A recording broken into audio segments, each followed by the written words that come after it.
జిల్లా తెలుగుదేశం పార్టీ అధ్యక్షురాలు శ్రీమతి సీతారామలక్ష్మి గారు, తెలుగుదేశం పార్టీ పార్లమెంట్ అభ్యర్థి గౌరవనీయులు మాగంటి వెంకటేశ్వరరావు గారు, బాబు గారు, కొంచెం వాల్యూమ్ పెంచు. చింతలపూడి అసెంబ్లీ నియోజకవర్గ అభ్యర్థి తెలుగుదేశం పార్టీ అభ్యర్థి కర్రా రాజారావు గారు,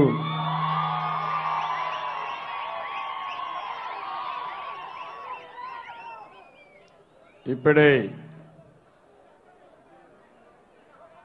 మాట్లాడినటువంటి పోలవరం అభ్యర్థి బూర్గం శ్రీనివాసరావు గారు, ముళ్లపూడి బాపిరాజు గారు, ప్రభాకర్ గారు,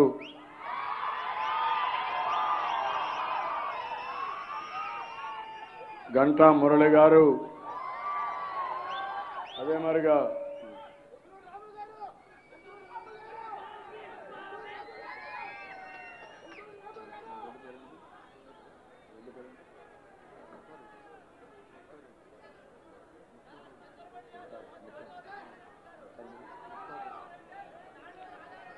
మరిగా ఇప్పుడే ముత్తారెడ్డి గారు మీతో మాట్లాడారు. ఆ రోజు రాత్రి 12 గంటలకు ఫోన్ చేస్తే ఆ విషయం కూడా ఈరోజు చెప్తున్నారంటే ముత్తారెడ్డి గారు కానీ కొంతమంది సీనియర్ నాయకులు ఉన్నారు. నాకెప్పుడూ మీ మీద గౌరవం శాశ్వతంగా ఉంటుందని కూడా మీకు తెలియజేస్తున్నా. అలాంటి నాయకత్వం ఉంది. వేదిక పైన పెద్దలందరికీ ఈరోజు చింతలపూడి మొదటి సమావేశం 2019 ఎన్నికలకి మీరు చూశారు. ఒక పద్ధతి ప్రకారం ఎంపిక చేశాను. నాకు చాలా మంది చాలా విషయాలు చెప్పినా ప్రజల ఆమోదయోగ్యమైన వ్యక్తుల్ని, కార్యకర్తలందరూ ఒప్పుకునే వ్యక్తుల్ని ఎమ్మెల్యేలుగా చేశాను. ఒకరిద్దరికి బాధున్నా అవసరమైతే వారి సేవలు వేరే విధంగా ఉపయోగించుకుంటాం. కానీ మీ అందరి ఆమోదయోగ్యంతోనే ఈరోజు కర్రా రాజారావు గారిని ఎమ్మెల్యేగా అభ్యర్థిగా ఎంపిక చేశాను. అదే సమయంలో పోలవరం అభ్యర్థిగా కూడా బూర్గం శ్రీనివాసరావును కూడా అదే మాదిరిగా చేశాను. ఇక్కడుండే నాయకత్వం అంతా గుర్తుపెట్టుకోవాలి, ప్రజానీకం గుర్తుపెట్టుకోవాలి. మీ ఆమోదంతో నేను ఈ పని చేశాను. గెలిపించే బాధ్యత కాదు, బ్రహ్మాండమైన మెజార్టీతో గెలిపించే బాధ్యత ఇక్కడుండే ప్రజలపైన, కార్యకర్తలపైన ఉందని మరొక్కసారి మీ అందరికీ విజ్ఞప్తి చేస్తున్నా. ఈరోజు మొదటి మీటింగ్కి వచ్చాను. ఇటీవల 13 జిల్లాలు తిరిగాను. యుద్ధం చేయాలంటే సైన్యం కావాలి. ఆ సైన్యం కోసం తెలుగుదేశం పార్టీ కార్యకర్తలందరితో మాట్లాడాను. క్షేత్రస్థాయిలో పోరాడవలసింది వారే. నిన్నటికి తిరుపతితో ప్రారంభించి దేవుని కడపతో పూర్తి చేసి ఈరోజు చింతలపూడికి వచ్చాను. నేను మీ ఆశీస్సులకు వచ్చాను. నేను 5 సంవత్సరాలు మీకోసం కష్టపడ్డాను. గొంతు కూడా పోయింది. మళ్ళా మిమ్మల్ని చూస్తే గొంతు పెగలుతా ఉంది. ఏమి బాధ లేదు, ఎంతైనా మాట్లాడతాను. నేను అడుగుతున్నా, 2014లో మన పరిస్థితులు మీరు చూశారు. విభజన జరిగింది, హేతుబద్ధత లేదు. మీరందరూ అనుకున్నారు ఈరోజు పింఛన్లు వస్తాయా, మా పిల్లల చదువు ఉంటుందా, మేమేమైపోతాం, కోస్టల్లో తుఫాన్లు వస్తాయి, రాయలసీమలో కరువు వస్తుంది, ఏమవుతుందని అగమ్యగోచరంతో బాధపడ్డారు. మీరు నేను అందరం కలిసి 60 సంవత్సరాలు హైదరాబాద్లో శ్రమ చేశాం. నేనే కష్టపడ్డాను, కాలి నడకం తిరిగాను, ప్రపంచమంతా వెళ్ళాను. హైదరాబాద్లో ఈరోజు ఈ స్థాయికి వచ్చిందంటే అడుగడుగున నా కృషి, నా కష్టం హైదరాబాద్లో ఉందని చెప్పి కూడా నేను మీకు తెలియజేస్తున్నా. అయితే ఆ రోజు నేను కష్టపడింది కొంతమందికి కాదు, మొత్తం తెలుగు జాతికి అందరి కోసం కష్టపడ్డాను. నాలెడ్జ్ ఎకానమీలో ముందుకు పోయాను, సంపద సృష్టించాను, ఆదాయాన్ని పెంచాను. కానీ ఆ రోజు ఉండే పరిస్థితిలో 2004లో తెలుగుదేశం పార్టీ ఓడిపోతే కాంగ్రెస్ హయాంలో పనులు చేయకపోయినా హైదరాబాద్ అభివృద్ధిలో ముందుకు పోయింది. కారణం హైదరాబాద్లో ఒక రింగ్ రోడ్ రావడం, ఇంటర్నేషనల్ ఎయిర్పోర్ట్ రావడం, సైబరాబాద్ నగరం ఉండడం, దీనివల్ల ఆదాయం గణనీయంగా పెరిగింది. విభజన జరిగింది. మీరు ఆలోచించారు, ఏమవుతామని భయపడ్డారు. అప్పుడు మీకందరికీ గుర్తొచ్చింది, నేను తప్ప ఈ రాష్ట్రాన్ని ఎవ్వరూ బాగా చేయలేరని ముక్త కంఠంతో నాకు ఓట్లేసి గెలిపించారు. నేను ఈరోజు ఒక స్లోగన్తో మీ దగ్గరికి వస్తున్నాను. మీ భవిష్యత్తు నా బాధ్యత. మళ్ళీ చెప్తున్నాను, మీ భవిష్యత్తు నా బాధ్యత. ప్రతి ఒక్కరి కుటుంబం ఆనందంగా ఉండేట్టుగా అన్ని విధాల మిమ్మల్ని పైకి తీసుకొచ్చే బాధ్యత నేను తీసుకుంటానని ప్రజలందరికీ విజ్ఞప్తి చేస్తున్నా. రాష్ట్రంలో ఉండే ప్రజలందరినీ కోరుతున్నా, మీరు ఒక విషయం గుర్తుపెట్టుకోవాలి. కేంద్రం మనతో సహకరించలేదు. ఎన్నికల్లో పొత్తు పెట్టుకున్నాం, దొంగ దెబ్బతీశారు, నమ్మక ద్రోహం చేశారు. ప్రత్యేక హోదా ఇవ్వలేదు. ప్రత్యేక హోదా ఇవ్వకుండా ప్రత్యేక ప్యాకేజ్ అన్నారు. అది కూడా ఇవ్వకుండా స్పెషల్ పర్పస్ వెహికల్ అన్నారు. అడుగడుగున మోసం, దగ, కుట్ర తప్ప ఇంకోటి లేదు. విభజన హామీ చట్టం ఉంది, అమలు చేయలేదు. ఇక్కడే మాగంటి బాబు ఉన్నాడు. ఎంపీలుగా గడిచిన 10 సంవత్సరాలు వీళ్ళందరూ పోడియం దగ్గర పోరాడారు తప్ప ఎప్పుడూ ఎనిదిరిగి చూడలేదు. అందులో మీ ఎంపీ అగ్రస్థానాల్లో ఉన్నాడని మనస్ఫూర్తిగా బాబును అభినందిస్తున్నా. ఇలాంటివన్నీ చేస్తే రెండో పక్కన తెలంగాణ ప్రభుత్వం, నేనే కష్టపడ్డా, మీ అందరినీ కష్టపెట్టించా. మన పెట్టుబడులు హైదరాబాద్లో పెట్టాం. చాలా మంది ఊరికి ఒకరిద్దరు వచ్చాం. మనం అభివృద్ధి చేస్తే కడాను మనం కట్టుబట్టలతో ఇక్కడికి వచ్చాం. తొలి రోజుల్లో నాకు ఆఫీసు కూడా లేదు. ఒక ముఖ్యమంత్రిగా బస్సులోనే పడుకున్నాను, బస్సులోనే ఆఫీసు పెట్టుకున్నాను. అధికారులు హైదరాబాద్ నుంచి వచ్చి పని చేసుకుని మళ్లీ హైదరాబాద్కి పోయేవారు. నేను మాత్రం ఇక్కడే ఉండి బస్సులోనే పడుకుని పట్టుదలతో ఎట్టి పరిస్థితుల్లో ఈ గడ్డ మీద నుంచే పరిపాలన చేయాలి, సావో బ్రతుకో ఇక్కడే తేల్చుకోవాలని నేను కష్టపడ్డా.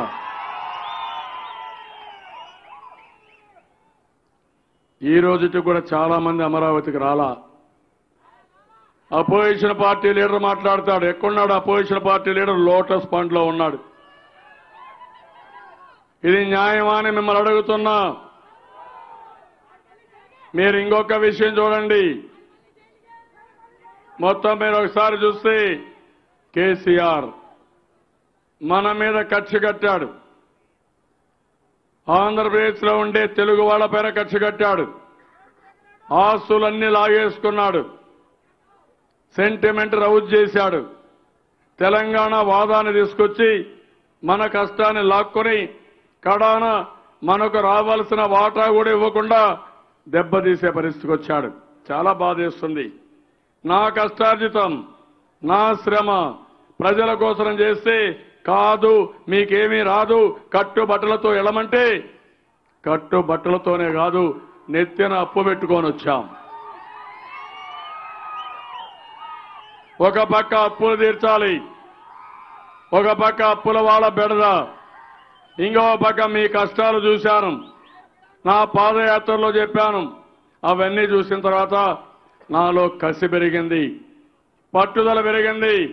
హైదరాబాద్ చేయడమే కాదు, మళ్లీ నవ్యాంధ్రప్రదేశ్ని ప్రపంచ పటంలో పెడతా, నెంబర్ 1 రాష్ట్రంగా చేయాలని దృఢ సంకల్పంతో ముందుకు పోయాను. నేను అడుగుతున్నా మిమ్మల్ని అందరినీ, కొన్నారు మీరందరూ చెప్పండి, మీ ఏ ఒక్కరికైనా కష్టం రానిచ్చానా? తమ్ముళ్ళు, ఆడబిడ్డలు మీరే చెప్పాలి. సుపరిపాలన ఇచ్చానా లేదా అని మిమ్మల్ని అడుగుతున్నా. మిమ్మల్ని ఆదుకున్నానా లేదా అని మిమ్మల్ని అడుగుతున్నా. నేను ఆదుకున్నానంటే చేతులు పైకి చెప్పండి అవునని. ఒక వ్యక్తి కష్టపడితే మీరు సుఖపడతారనే ఉద్దేశంతో నేను తీసుకొచ్చిన కార్యక్రమాలు మీరు చూశారు. కన్న కొడుకులు కూడా పెంచి పోషిస్తే పెద్ద అయిన తర్వాత వారి వారి జీవితాల్లో సెటిల్ అయిపోయి తల్లిదండ్రులు డబ్బులు పంపించకపోతే నేను ఒక మాట చెప్పాను. మీరు రాష్ట్రం కోసం పోరాడారు, దేశం కోసం బ్రతికారు.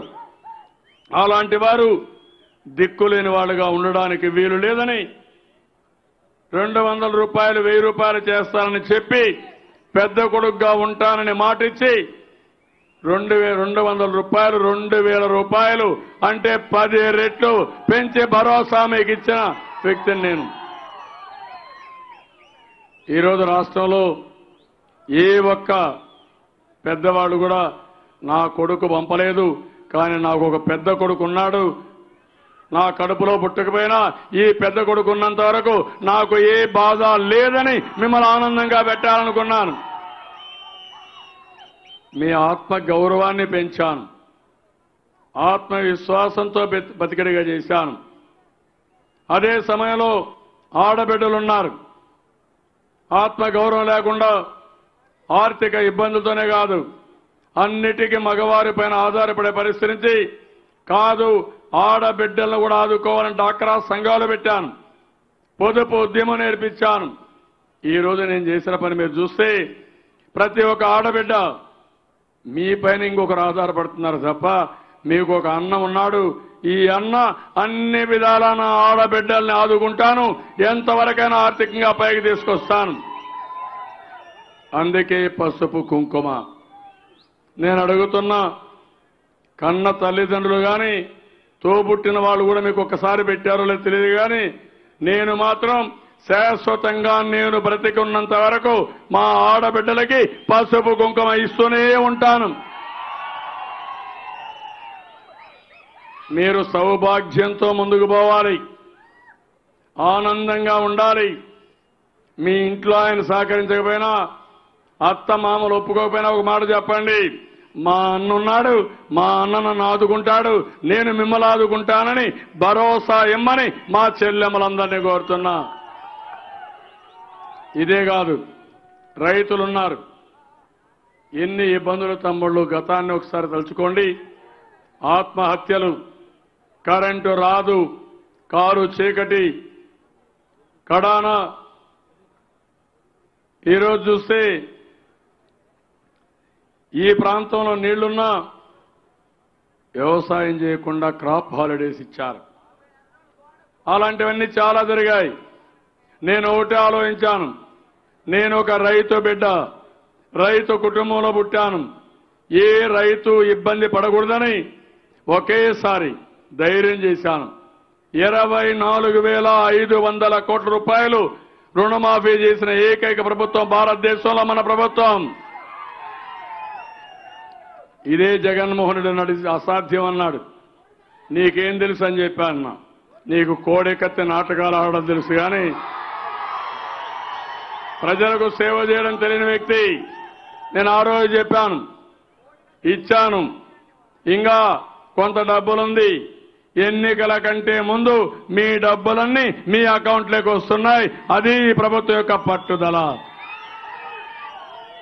అన్నదాత సుఖీభవ తీసుకొచ్చాను. నరేంద్ర మోడీ ఇస్తానని 6,000, నేను చెప్పేది 9,000 అదనంగా ఇస్తా. ఆయన ఇచ్చేది 2 హెక్టార్లకి, నేనిచ్చేది ఏ రైతైనా పర్వాలేదు కనీసం 10,000 రూపాయలు పెట్టుబడిని ఇవ్వాలని నిర్ణయించా. కౌలు రైతులకు ఇవ్వమన్నారు. నేను చెప్తున్నా, కౌలు రైతును కూడా ఆదుకుంటా, కౌలు రైతుకు కూడా ఖరీఫ్ నుంచే మీకు డబ్బులు ఇస్తానని చెప్పి మీ అందరికీ తెలియజేస్తున్నా. నేను ఒక విషయం మిమ్మల్ని అందరినీ కోరుతున్నా, మీ పిల్లలందరికీ చెప్పాల్సిన అవసరం ఉంది. ఈరోజు ఆంధ్రప్రదేశ్ నుంచి అమెరికాకు కానీ ఆస్ట్రేలియాకు కానీ ప్రపంచానికంతా మన వాళ్ళు పోయారంటే దానికి కూడా నా యొక్క దూరదృష్టి. ఐటీ పెట్టాను, బాగా చదివించాను, లక్షల రూపాయలు సంపాదిస్తున్నారు. అమెరికాలో ఎక్కువ డబ్బులు సంపాదించే వ్యక్తులు ఎవరున్నారంటే మన తెలుగువాడు ఆంధ్రప్రదేశ్ నుంచి పోయిన కుర్రవాళ్లు అమెరికాలో బ్రహ్మాండంగా రాణిస్తున్నారు. మైక్రోసాఫ్ట్ CEO కూడా మనవాడే నాదెళ్ల సత్య అయ్యే పరిస్థితికి వచ్చారు. ఇలాంటి కార్యక్రమాలు చేశాం. ఇప్పుడు నేను విద్యలో నాణ్యత పెంచుతున్నాను. ప్రతి ఒక్కరిని బాగా చదివిస్తాను. విదేశ విద్యకు సహకరిస్తాను. ఎవరైనా చిన్న పిల్లల పౌష్టికాహార లోపం ఉంటే అక్కడి నుంచి మొదలుపెట్టి అన్ని విధాలు ఆదుకొని ఆడపిల్లలకు సైకిల్ కూడా ఇస్తున్నా. వర్చువల్ క్లాస్ రూములు పెట్టా, డిజిటల్ క్లాస్ రూములు పెట్టా, అన్ని బిల్డింగ్లు కట్టా. మధ్యాహ్న భోజనంలో 5 కోడిగుడ్లు వారానికి 5 కోడిగుడ్లు ఇవ్వాలని పౌష్టికాహారం ఇవ్వాలని నిర్ణయించా. ఇవే కాదు అనేక కార్యక్రమాలు. ఈరోజు పిల్లలందరినీ ఒకటే కోరుతున్నాం. మీరు చదివించిన పిల్లలు డిగ్రీ పాస్ అయితే 2,000 రూపాయల నిరుద్యోగ భృతి ఇస్తున్నా. మీ మీద ఆధారపడే పనే లేదు. నేనే ఇస్తా. వాళ్ళందరికీ 2,000 ఇస్తా. అది తాత్కాలికం మాత్రం. అక్కడి నుంచి వాళ్ళకి స్కిల్ డెవలప్మెంట్ చేస్తా. పెద్ద ఎత్తున ఇండస్ట్రీస్ తెప్పిస్తాను. పెట్టుబడులు వస్తాయి. మన పిల్లలు మన కళ్ళ ముందర బ్రహ్మాండమైన ఉద్యోగాలు చేసి పైకొచ్చే విధంగా చేసే బాధ్యత నా సొంత కుటుంబంలో పిల్లల్ని ఎటు చూస్తానో ఆ విధంగా రాష్ట్రంలో ఉండే పిల్లలందరినీ నేను ఆలోచిస్తా. ఈ సమయంలో నేను మిమ్మల్ని ఒకటి కోరుతున్నా. మీరు తల్లిదండ్రులైతే పిల్లలకు నేను గార్డియన్గా ఉంటా. అన్ని విధాలు ఆదుకుంటాను. నాకంటే చేయగలిగింది ఎవ్వరూ లేరు. ఇంకొక ఆయన ఉన్నాడు, వైఎస్ఆర్ కాంగ్రెస్ పార్టీ. ఏమన్నా చదువుకున్నాడా తమ్ముళ్ళు అని మిమ్మల్ని అడుగుతున్నా. ఎక్కడ చదువుకున్నాడో కూడా తెలియదు ఆయనకు. అలాంటి వ్యక్తి అతను. ఇంకో పక్క నేను ఒకటే మిమ్మల్ని కోరుతున్నా. ఎవరిని నేను విమర్శించను కానీ మాటలు చెప్పేవాళ్ళు పనులు చేయలేరు. మాటలు చెప్పడం కాదు, చేష్టల ద్వారా చేసి నిరూపించిన పార్టీ తెలుగుదేశం పార్టీ. మీరు పిల్లలందరికీ చెప్పాలి. చిన్న చిన్న వయసులో ఊహాగానాలు ఉంటాయి. అలాంటప్పుడు ఏదో అటు ఇటు తెలుగుదేశం పార్టీ అన్ని ఒకసారి చూస్తే తల్లిదండ్రులు మంచి తల్లిదండ్రులు అయితే పిల్లలు కూడా మీరు కొన్ని విషయాలు చెప్తూ రుచించవు. అదే కానీ తల్లిదండ్రులు కానీ చెడుల వాటిని నేర్చుకోమంటే చాలా తొందరగా నేర్చేసుకుంటారు. అట కాకుండా మన భవిష్యత్తు ఏంటి, ఎవరు మన భవిష్యత్తును తీర్చిదిద్దుతారు, అలాంటి వ్యక్తికి ఓటేసే విధంగా మీరు కూడా చెప్పాల్సిన అవసరం ఉంది. నాకు ఒకటే మిమ్మల్ని కోరుతున్నా. ఈరోజు ఇంకొక విషయం కూడా మీరు మాట్లాడితే ఆహార భద్రత ఇచ్చాం, చంద్రన్న బీమా ఇచ్చాను, పెళ్లి కానుక ఇచ్చాను, విదేశ విద్య కోసం పెట్టాం, అదే మరిగా అన్న క్యాంటీన్ పెట్టాం. ఈరోజు ఇవన్నీ తెలంగాణ ప్రభుత్వంలో లేవు. మీ గ్రామాల్లో మీరు చూడండి, ఇండ్లు 11 లక్షల ఇండ్లకు గృహప్రవేశం చేశాం. 29 లక్షల ఇండ్లు కట్టాం. తెలంగాణలో ఒక ఇల్లు కట్టల. ఆడబిడ్డలకు నేను 20,000 ఇస్తే 1,00,000 కోట్ల రూపాయలు 1 కోటి మంది ఆడబిడ్డలకు అప్పిప్పించి వడ్డీ లేని రుణాలు ఇచ్చి అన్ని విధాలు ఆదుకుంటే అక్కడ ఇలాంటి కార్యక్రమాలే లేవు. ఉద్యోగస్తులను ఆదుకున్నాను, అందరిని ఆదుకున్నాను, నిరుద్యోగ భృతి ఇచ్చాను, తల్లి బిడ్డ ఎక్స్ప్రెస్ పెట్టాం. కడాన ఎవరికైనా డయాబెటీస్ ఉంటే మీకు నచ్చిన షాపుకి వెళ్ళి మందులు కూడా నువ్వు ఊరికే తీసుకోవచ్చు, అది కూడా ఊరికే పెట్టా. ఎవరన్నా ఆడబిడ్డలు డెలివరీకి పోతే నచ్చిన హాస్పిటల్లో మీరు డెలివరీ చేస్తే ఆ డబ్బులు పంపిస్తే ఆ బిల్లు పంపిస్తే ఆటోమేటిక్గా ఇస్తున్నాం. నేను ఇవన్నీ చేశాను. నేను అడుగుతున్నా, మీ గ్రామాలు మీరు చూశారు అన్ని, ప్రతి ఒక్క గ్రామం బాగుందా లేదని అడుగుతున్నా. సిమెంట్ రోడ్ వేశాం, ఎల్ఈడి బల్బులు కట్టాం, మరుగుదొడ్లు ఇచ్చాం, వంట గ్యాస్ ఇచ్చాను. ఏం తక్కువ చేశాను మీకు అని అడుగుతున్నా. అన్ని ఇన్ఫ్రాస్ట్రక్చర్ కంప్లీట్ చేశాం. కడాన శ్మశానం కూడా కడుతున్నాం. ఇలాంటి కార్యక్రమాలు చేసి మనం ముందుకు పోయినప్పుడు నేను మిమ్మల్ని అడిగేది ఒకటే, ఇప్పుడు మనం ఎన్ని పనులు చేశాం, కానీ నరేంద్ర మోడీ గారు అన్యాయం చేస్తే నేను తిరుగుబాటు చేశాను. కేసీఆర్ అన్యాయం చేస్తే ఇది తప్పని గట్టిగా చెప్పాను. జగన్మోహన్ రెడ్డి తప్పుడు రాజకీయాలు చేస్తా ఉంటే ఖండించాను. అసెంబ్లీకి రాడు, జీతాలు మాత్రం తీసుకుంటారు. పార్లమెంటుకి వెళ్లరు నరేంద్ర మోడీకి భయపడి. కోడి కత్తి డ్రామా మీరే చూశారు తమ్ముళ్ళు, ఎంత దారుణమో అది. పశ్చిమ గోదావరిలో కోడి కత్తి అంటే మీకు బాగా తెలుసు. కోడి కత్తి ఇంత, ఆ కోడి కత్తితో నేను ఆయన పైన హత్యా ప్రయత్నం చేయించానంట.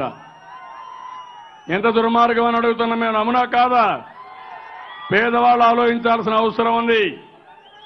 ఇంకో పక్కన నిన్ననే మీరు చూశారు, పులివెందల్లో వాళ్ళ బాబాయ్ వాళ్ళ చిన్నాన్న ఇంట్లోనే చంపేశారు. దారుణంగా చంపేసి దాన్ని హార్ట్ ఫెయిల్ అయింది, గుండు పోటు వచ్చింది, రక్తపు వామిటింగ్స్ వచ్చాయి, అక్కడి నుంచి ఆయన చనిపోయాడు అని చిత్రీకరించారు. చనిపోయిన వ్యక్తికి బ్యాండేజ్ కట్టాడు వీళ్ళ మామ. జగన్మోహన్ రెడ్డి మామ బ్యాండేజ్ కడతాడు, డాక్టర్గా ఉండి బ్యాండేజ్ కడతాడు. ఎవరికి? శవానికి బ్యాండేజ్ కడతారా తమ్ముళ్ళు ఎవరన్నా? అదే మారిగా మొత్తం రక్త మరకలన్నీ తుడిచేస్తారు. ఇంకో పక్క చనిపోయే ముందు డ్రైవరే చంపాడని డయింగ్ డిక్లరేషన్ ఒకటి రాస్తాడు ఆయన. ఇవన్నీ మీరు నమ్మతారా తమ్ముళ్ళు? ఇది ఇంటి దొంగల పని అవునా కాదా అని మిమ్మల్ని అడుగుతున్నా. నేను మీరందరూ ఈ కేసుని ఫాలో అవుతున్నారా? అందరూ ప్రజలందరూ ఫాలో కావాలి. మేమందరం అర్థం చేసుకుంటున్నాం, టీవీలు చూస్తున్నాం, చేలు పైకెత్తండి. ఈ కేసు అందరూ అర్థం చేసుకోవాలి. చాలా సంతోషం, అందరూ ఫాలో అవుతున్నారు. ఎందుకు ఈ మాట అడుగుతున్నానంటే, ఇలాంటి వ్యక్తిగాని ఎక్కడన్నా ఒక ఓటేస్తే మీ ఇంట్లో మీరు పడుకోగలుగుతారా? ఎవరన్నా వచ్చి మీకేమన్నా చేస్తే దాన్ని విచారించే అవకాశం కూడా ఉంటుందా? లా అండ్ ఆర్డర్ ఉంటుందా? ఇలాంటి వ్యక్తులు కానీ గెలిపేస్తే ఇంటికి ఒక రౌడీ, బజారుకు ఒక దుర్మార్గుడు రోడ్డు మీద ఎక్కుతారు. మొన్నే చూశారు, ఫామ్ 7 పెట్టారు, మన ఓట్లన్నీ తీసేశారు. ఎవరిది చేశారు? ఆయన ఎక్కడో బీహార్ నుంచి వచ్చాడంట, పెద్ద కన్సల్టెంట్. బతికిన ఓట్లు చంపేయడం, మనుషుల్ని చంపేయడం, ఇది ఆయన చేసిన పని. నేను అడుగుతున్నా, ఇది న్యాయమా అని అడుగుతున్నా. ఈరోజు జగన్మోహన్ రెడ్డి చూస్తున్నారు, ప్రతి ఒక్క విషయాన్ని రాజకీయం చేసి మొన్న సిబిఐని తిట్టాడు, ఇప్పుడు రాష్ట్ర పోలీసులు తిడతాడు. తెలంగాణ పోలీసులు ముద్దు, ఆంధ్రప్రదేశ్ మాత్రం పోలీసులు వద్దు. ఇది ఎక్కడిదో నాకు అర్థం కాలేదు. తెలంగాణ పోలీసులు, తెలంగాణ ప్రభుత్వం బాగానే ఉంటే అక్కడే ఉండండి మీరు, మాకు కూడా ఏం బాధలా, మనం కూడా ఆనందంగా ఉంటాం. ఇలాంటి దుర్మార్గులు ఇక్కడుంటే అనునిత్యం వీళ్ళతో పోరాడాలి, సమస్యల పరిష్కారం చేయాలి. ఇప్పుడు కొత్త నాటకం తమ్ముళ్ళు, నరేంద్ర మోడీ మన మీద సిబిఐ దాడులు చేశాడు, ఎక్కడికక్కడ ఇన్కమ్ ట్యాక్స్ దాడులు చేశాడు, ఈడీ దాడులు చేశాడు. తట్టుకొని నిలబడ్డాం, నిలబడుతున్నాం. మానసిక ఆందోళన మీరు అర్థం చేసుకోవాలి. నా మీద ఎంత ఒత్తిడి పెంచారు, ఎన్ని ఇబ్బందులు పెడుతున్నారు, నేను ఎందుకు ఇబ్బందులు పడాలి? మీకోసరం కాకపోతే నేను ఇబ్బందులు పడాలనా అని మిమ్మల్ని అడుగుతున్నా. మీరే ఆలోచించాల్సిన అవసరం ఉంది. కేసీఆర్ మన దగ్గర ఈరోజు మీరు చూస్తే చాలా దారుణంగా ప్రవర్తించడం. మన ఆస్తులు మనకివ్వడు, ఇమ్మని అడిగితే మనమే ఒక 5,000 కోట్ల రూపాయలు మనకివ్వాల్సి వస్తే కరెంటు వాడుకొని మీరే నాకు 3,000 కోట్లు ఇవ్వాలంటాడు. అడ్డంగా మాట్లాడుతున్నాడు. పోలవరం ప్రాజెక్టు అడ్డుపడ్డాడు, సుప్రీంకోర్టుకు వెళ్ళాడు. ఎందుకు వెళ్ళారని అడుగుతున్నా. పోలవరం వస్తే ఈ ప్రాంతం సస్యశ్యామలం అవుతుంది, పట్టిసీమ చేశాం, పోలవరం చేస్తాం, వదిలిపెట్టను, నాది ఉడుము పట్టు అని చెప్పి మరొకసారి మీ అందరికీ తెలియజేస్తున్నా. ఇప్పుడు కొత్తగా కేసీఆర్తో ఈ ముగ్గురు ఉన్నారు. ఫ్యాన్ ఇక్కడ ఉంటుంది, స్విచ్ హైదరాబాద్లో ఉంటుంది, కరెంటు ఢిల్లీలో ఉంటుంది. ముగ్గురు కలిసి నాటకాలు ఆడుతున్నారు. నిన్న మొన్న చూశారు తమ్ముళ్ళు, ఏమీ చేయలేరు కానీ చికాకులు కలిగిస్తారు. ఏం చేస్తున్నారు? మన పార్టీలో ఎవరైనా అభ్యర్థులు పోటీ చేస్తామంటే వాళ్ళ పిలిపించి బెదిరిస్తున్నాడు. వీళ్ళ ఇండ్లు హైదరాబాద్లో ఉన్నాయి, వీళ్ళ పొలాలు హైదరాబాద్లో ఉన్నాయి, వ్యాపారాలు హైదరాబాద్లో ఉన్నాయి. కావాలని చట్ట వ్యతిరేకంగా నోటీసులు ఇచ్చి రిజిస్ట్రేషన్ కూడా భూములు చేయొద్దని ఇష్టానుసారంగా బిహేవ్ చేసి అందరినీ భయభ్రాంతులు చేస్తున్నాడు. కొంతమందిని లోపరుచుకున్నాడు. వాళ్ళని ఇక్కడ పంపించి ఓట్లేమని బలవంతం చేస్తున్నారు. నేను అడుగుతున్నా, వీళ్ళందరూ సరెండర్ అయిపోయారు. ఇప్పుడు కానీ జరగరాన్ని మీరు కానీ ఒక్క ఛాన్స్ ఇమ్మని అడుగుతున్నాడు. ఎవరు? ఈ యొక్క జగన్మోహన్ రెడ్డి కోడికత్తి పార్టీ. ఒక్క ఓటు కానీ మీరేస్తే మరణ శాసనాన్ని మనమే రాసిచ్చినట్టు అవుతుంది. ఒకసారి మరణ శాసనం రాసిచ్చిన తర్వాత పింఛన్లు రాకపోయినా, ఆహార భద్రత ఇవ్వకపోయినా, బీమా ఇవ్వకపోయినా, పసుపు కుంకుమ లేకపోయినా, నీళ్లు రాకపోయినా అడిగే హక్కు కూడా మనకుండదు తమ్ముళ్ళు. అప్పుడు మళ్ళా రౌడీలు ఉంటారు. ఆ రౌడీలు మిమ్మల్ని ఊర్లో కూడా మాట్లాడితే తన్నే పరిస్థితి వస్తే పోలీస్ స్టేషన్కి పోతే పోలీసు కూడా కేసులు తీసుకోరు. మీరు చూడండి, పరిటాల రవీంద్రను చంపారు. మీ పేరుతో ఆస్తులున్నాయి. రేపు మీ ఆస్తులు కూడా వెళ్ళు రాసేసుకుంటే ఎవరి దగ్గర పోతారని అడుగుతున్నా. ఎవరి దగ్గర పోయినా పలకరించే వాళ్ళు ఉండరు. తెలంగాణలో జరిగింది. తెలంగాణలో ఇప్పుడు వేరే పార్టీ లేదు. అన్ని పార్టీలను కలిపేసుకున్నాడు. అందరి నాయకుల్ని సరెండర్ చేసుకున్నాడు. ఆయన ఇప్పుడు అనుకుంటున్నాడు నేను పెద్ద మహానాయకుడని. నేను అడుగుతున్నా, ఏ పని చేయకుండా తెలంగాణలో ఈ పని చేస్తే నేను ఇన్ని పనులు చేసి భవిష్యత్తు కోసం ముందుకు పోయినప్పుడు ఏకపక్ష ఎన్నికల అవసరమా లేదా తమ్ముళ్ళు? మిమ్మల్ని అడుగుతున్నా. అందరూ కూడా తెలుగుదేశం పార్టీకి ఓట్లు వేయాలనా లేదా అని మిమ్మల్ని అడుగుతున్నా. ఆలోచించారా అని మిమ్మల్ని అడుగుతున్నా. ఇది నా కోసరమా అని మిమ్మల్ని అడుగుతున్నా. 14 సంవత్సరాలు ముఖ్యమంత్రిగా ఉన్నా, మళ్ళీ అయితే ముఖ్యమంత్రి అవుతా. పెద్ద రాష్ట్రానికి ముఖ్యమంత్రిగా ఉన్నా, ఇప్పుడు చిన్న రాష్ట్రానికి ముఖ్యమంత్రిగా ఉన్నా. కానీ అది కాదు. ఈరోజు అన్ని కూడా ఒక పద్ధతి ప్రకారం తెచ్చాం. నేను ఆ రోజు కుటుంబ పెద్దగా ఆంధ్రప్రదేశ్ రాష్ట్రానికి, సమైక్య రాష్ట్రానికి న్యాయం చేశాను. ఈ రోజు మళ్ళీ నేను ఆలోచించేది నవ్య ఆంధ్రప్రదేశ్ కుటుంబ పెద్దగా మళ్ళీ నా శక్తి అంతా ఉపయోగించాలి. ఉపయోగించడమే కాదు, అందరిని ఆదుకుంటా. షెడ్యూల్ కులాలకు చూశారు, పెద్ద ఎత్తున పెద్దపేట వేశా. 100 యూనిట్లు కరెంటు కూడా ఉచితంగా ఇస్తున్నా. మీ పిల్లల భవిష్యత్తు తీర్చిదిద్దుతున్నా. బీసీల కోసం 25 కార్పొరేషన్లు పెట్టాను. కాపులకి 5% రిజర్వేషన్లు పెట్టి ప్రత్యేకమైన కార్పొరేషన్ పెట్టాను. అదే మరి మైనారిటీ సోదరులు ఉన్నారు. మీరు కానీ ఈ జగన్మోహన్ రెడ్డికి ఒక్క ఓటేస్తే ఆ ఓటు నరేంద్ర మోడీకి వేసినట్టే. మీకు భద్రత ఉండదు. నరేంద్ర మోడీ, జగన్, కేసీఆర్ నాటకాలు ఆడుతున్నారు. త్రిపుల్ తలాక్ విషయంలో కానీ, మైనారిటీ సోదరులకు భద్రత విషయంలో కానీ చాలా ప్రమాదంగా ప్రవర్తించే పరిస్థితి వచ్చారు. అందుకే నేను మిమ్మల్ని అందరినీ కోరుతున్నా, ఇది ప్రజా ఎన్నిక కావాలి. 5 కోట్ల మంది ముక్త కంఠంతో బయట రావాలి. మీరే అభ్యర్థులుగా భావించాలి. తెలంగాణలో ఏమీ చేయకుండా ఒక సెంటిమెంట్తో ఆంధ్రప్రదేశ్ వ్యతిరేకంగా వాళ్ళు ముందుకు పోతా ఉంటే రేపు వాళ్ళు 16 సీట్లు గెలిచి 17 గెలిచి దేశంలో చక్రం చెప్తానంటే నేను అడుగుతున్నా, మనకు రోషం లేదా అని మిమ్మల్ని అడుగుతున్నా. మీకు కోపం రాలేదా అని మిమ్మల్ని అడుగుతున్నా. రేపు ఈ వ్యక్తులు గెలిస్తే మనకు నీళ్లు కూడా రావు. నీళ్లు రాకుండా బాధపడతామా?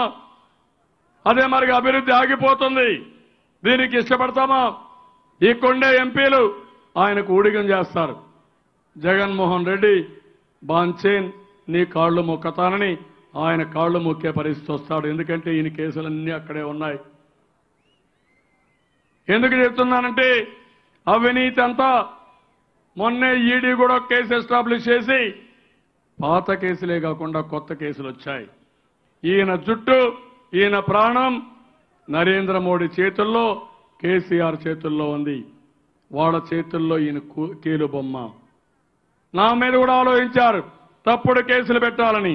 ఒకటే చెప్పా, దిక్కున్నది ఇక్కడ చెప్పుకోండి, నేను భయపడను, నిప్పులాగా బ్రతికానని. 5 సంవత్సరాలు మీకోసం పడరాని పాటలు పడ్డాను, తిడితే తిట్లు కూడా పడ్డాను, రోషం ఉన్నా కోపం ఉన్నా మీకోసం తగ్గించుకొని పనిచేశాను. అనేక విధాలుగా నేను ప్రయత్నం చేశాను. ఈరోజు నేను అందుకనే మిమ్మల్ని అడుగుతున్నా, సమయం తక్కువ ఉంది, మొదటి మీటింగ్ ఇది, మీ భవిష్యత్తు నా బాధ్యత. మళ్ళీ చెప్తున్నా, ఇప్పుడు ఇచ్చిన కార్యక్రమాలు కొంతవరకు ఇచ్చాను. నేను సంపాదిస్తా. మీ పిల్లలు ఎవరైనా మంచి ప్రయోజకులైతే మిమ్మల్ని ఎంత బాగా చూసుకుంటారో నేను కూడా ఇంకా ఎక్కువ డబ్బులు సంపాదించి అర్హులైనంతరికి ఎక్కడికక్కడ మీకు అండగా ఉండి అనునిత్యం మీ జీవన ప్రమాణాలు పెంచుతా, మీకు అండగా ఉంటా. మళ్ళీ 1924లో ఏం చేస్తున్నానో రేపే ఎన్నికల ప్రణాళిక కూడా రిలీజ్ చేస్తా. అందుకని అడుగుతున్నా, మీరు హుషారుగా ఉన్నారా అని మిమ్మల్ని అడుగుతున్నా. ప్రజలందరూ ఆలోచిస్తున్నారా అని మిమ్మల్ని అడుగుతున్నా.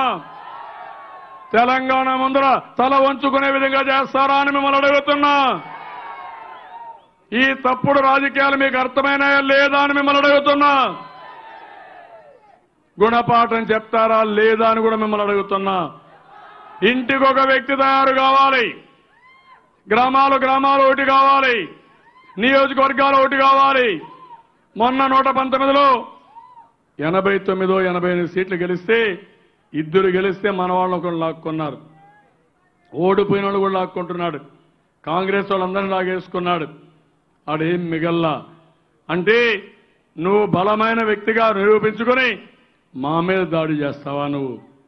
అందుకే నేను అడుగుతున్నా, అలాంటి వ్యక్తులకి కళ్ళు వేయాలంటే 25 పార్లమెంటుకు 25 పార్లమెంట్లు మనమే గెలవాలి. అక్కడ 17 ఉంటే ఇక్కడ 25 మన చేతుల్లో ఉంటాయి. 175కి మొత్తం సీట్లు మనమే గెలవాలి. అప్పుడేమవుతుందంటే మనకు కూడా స్వేచ్ఛ ఉంటుంది. ఇలాంటి కోడికత్తి డ్రామాలు ఉండవు, కుట్రలు కుతంత్రాలు ఉండవు. మీరు నా వెనుక నిలబడండి, నాకు సహకరించండి. నేను ఒక టీం లీడర్ మాత్రమే, ఒక కుటుంబ పెద్దను మాత్రమే, ఒక బాధ్యత కలిగిన కుటుంబ పెద్దగా రాత్రింబగుళ్ళో కష్టపడతా, మీకు అండగా ఉంటా. ఈ రాష్ట్రాన్ని స్వర్ణాంధ్రప్రదేశ్గా చేసే వరకు ఒక సుపరిపాలన ఇస్తానని మరొక్కసారి మీ అందరికీ హామీ ఇస్తున్నా. ఏం తమ్ముళ్ళు అందరూ సిద్ధంగా ఉన్నారా? ఏమమ్మా సిద్ధంగా ఉన్నారా? నమ్మకమేనా? నమ్మకమే చెప్పండి. మాకు కూడా రోషం ఉంది, కోపం ఉంది. తెలంగాణనే కాదు ఆంధ్రప్రదేశ్ ఏంటో పౌరుషాన్ని చూపిస్తామని మీరు కూడా నినదించాలి. చేస్తారని ఆశిస్తూ ఇప్పుడు అడుగుతున్నా, మీరందరూ కూడా మీ ఓటు అంటే మొత్తం వెస్ట్ గోదావరి జిల్లా అంతా వినపడాలి సైకిల్ అని. మామూలు సౌండ్ కాదు. నా గొంతు పోయింది కానీ మీ గొంతు చాలా ఫ్రెష్గా ఉంది. తమ్ముళ్ళు మీ ఓటు, అమ్మలారా మీ ఓటు, అయ్యలారా మీ ఓటు. తెలుగుదేశం అంటే వర్ధిల్లాలి. తెలుగుదేశం, తెలుగుదేశం, తెలుగుదేశం. ఎన్టీఆర్ అమర్ హై. ఎన్టీఆర్, ఎన్టీఆర్, ఎన్టీఆర్. ఇప్పుడు నేను సీమాంధ్రప్రదేశ్ అంటే సీమాంధ్రప్రదేశ్ ఆత్మగౌరవాన్ని కాపాడుకుంటాం. సీమాంధ్రప్రదేశ్ ఆత్మగౌరవాన్ని, సీమాంధ్రప్రదేశ్ ఆత్మగౌరవాన్ని మనం నవ్యాంధ్రప్రదేశ్ సీమాంధ్రప్రదేశ్ అనుకుంటున్నాం. కాబట్టి నవ్యాంధ్రప్రదేశే బాగుంది పేరు కూడా. నవ్యాంధ్రప్రదేశ్ ఆత్మగౌరవాన్ని, నవ్యాంధ్రప్రదేశ్ ఆత్మగౌరవాన్ని. తమ్ముళ్ళు నేను మీకు వదిలిపెడుతున్నా. మీ దర్శనానికి వచ్చా, మీ ఆశీస్సులకు వచ్చా, మీ ఉత్సాహాన్ని చూసా. నాకు అనిపిస్తుంది తెలంగాణలో ఏ ఊరికి పోయినా ఎమ్మెల్యేల పైన ఎక్కడికక్కడ ఆందోళన చేసి నిలదీస్తే ఈరోజు మనం అభ్యర్థులు ఎంపిక చేస్తే ఎక్కడ కూడా స్వాగతం పలికే పరిస్థితి వచ్చింది. ఈ స్వాగతం ఉద్యమంగా మారాలి. ఆ ఉద్యమం ఏకపక్ష ఎన్నికలకు దారి తీయాలని, దానికి మీరందరూ సహకరించాలని మరొక్కసారి అందరినీ కోరుకుంటూ కాంగ్రెస్ పార్టీకి డిపాజిట్ కూడా రాలేదు. లాస్ట్ టైం 2% ఓట్లు వచ్చాయి. కోడి కత్తె పార్టీకి కూడా అదే జరగాలి. ఆ పార్టీ వల్ల మనకు లాభం లేదు. ఎవరూ మోసపోవద్దండి. అతను చేసింది లేదు, చెయ్యబోయేది లేదు. మన ఓట్లు అమ్ముకుంటాడు, మన పరువుని తీసే వ్యక్తి. అలాంటి వ్యక్తి మనకు అవసరం లేదని మరొక్కసారి తెలియజేసుకుంటూ అందరికీ నమస్కారాలు. జై హింద్, జై తెలుగుదేశం.